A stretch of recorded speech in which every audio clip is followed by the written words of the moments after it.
যে advance level ট্রেনিংয়ের facilities আমরা করতে পারিনি। এবার একই সাথে 3টা উদ্যোগ চলছে। আপনারা জানেন যে বাংলাদেশ স্পোর্টস ইনস্টিটিউট আমরা করছি আমাদের অ্যাথলিটদের জন্য, সকল প্রকার অ্যাথলিটদের জন্য, সেটা রামুতে হবে। এবং একই সাথে রামুতেই বাফুফের একটা এক্সেলেন্স সেন্টার হবে ফিফার সহযোগিতায়।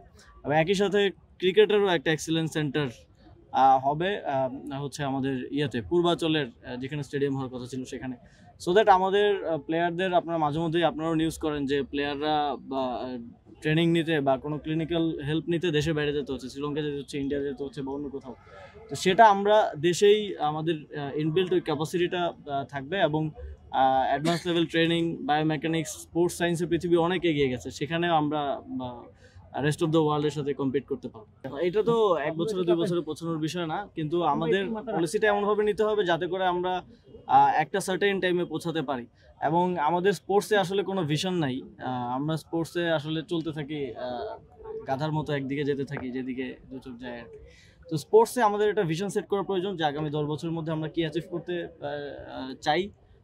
আমরা ফুটবল থেকে কি অ্যাচিভ করতে চাই, বা ক্রিকেট থেকে কি অ্যাচিভ করতে চাই, এবং অন্যান্য স্পোর্টসও যেখানে আমাদের সম্ভাবনা আছে, এবং অলিম্পিক থেকে আমরা কি অ্যাচিভ করতে চাই।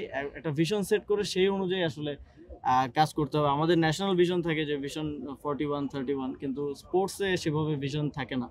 বসুন্ধরা টিস্যু, অশুদ্ধতার বিরুদ্ধে এক বিন্দুও ছাড় নয়।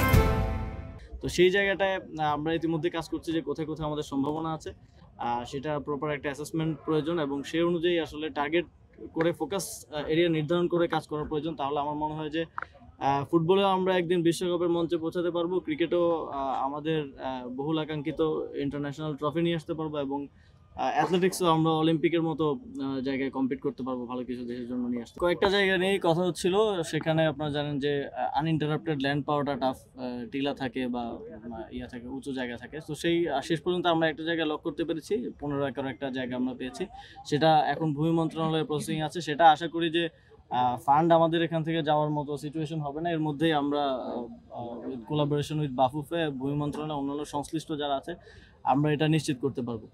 শুধু 2টা বড় প্রতিষ্ঠান না, আমার মনে হয় এখানে বিশেষ করে বাফুফে এবং বিসিবি বড় প্রতিষ্ঠান, তাদেরও আরও অন্যান্য যে ফেডারেশন আছে, আমাদের সরকারের আসলে বাজেটের সক্ষমতাটা খুবই কম, এবং সেটা ইয়ার বাই ইয়ার ইনক্রিমেন্টের বিষয় আছে। 1 বছরে আসলে চাইলেই বাজেট অনেক বেশি ইনক্রিমেন্ট করা যায় না।